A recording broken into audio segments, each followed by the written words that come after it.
Kun masuko kamo, bantayi nga dili kamo makasala, ug ayaw palangtara ang inyong kasuko sa tibuok adlaw. Efeso 4 versikulo 26. Ayaw kamo paggamit og daotang mga pulong, kundili ang makatabang lamang ug makaayo sa mamati kaninyo.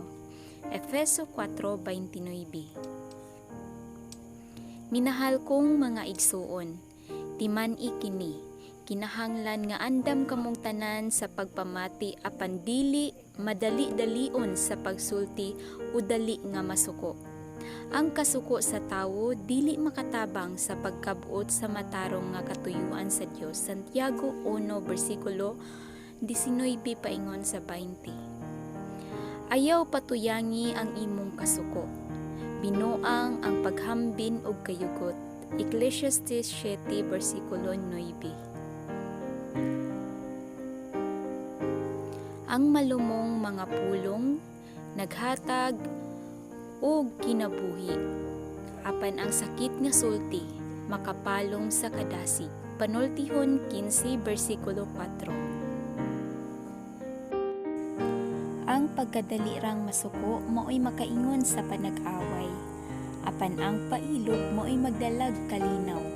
Panultihon 15 versikulo 18. Apan karon, kinahanglan biyaan ninyo kining tanan, ang kasuko, ang pagkasaputon, ang kahugaw sa hunahuna, ang pagpasipalag sulti, ug ang pagpamalikas. Kolosas 3 versikulo 8.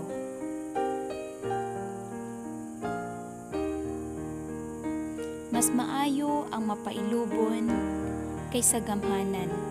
Mas maayo ang makapugong sa iyang kaugalingon kaysa naghari sa syudad. Panultihon 16 versikulo 32. Apan karon sultihan ko kamo nga ang masuko sa iyang isig katawo dadun ngadto sa maghuhukom, ug ang maghingalag kuanggol sa iyang isig katawo manubag niini ngadto sa labawng hukmanan.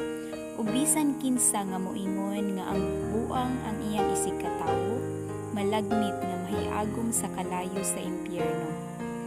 Mateo 5 versikulo 22. Paabuta nga ang Ginoo maoy molihok, paghulat kaniya uban ang pailog.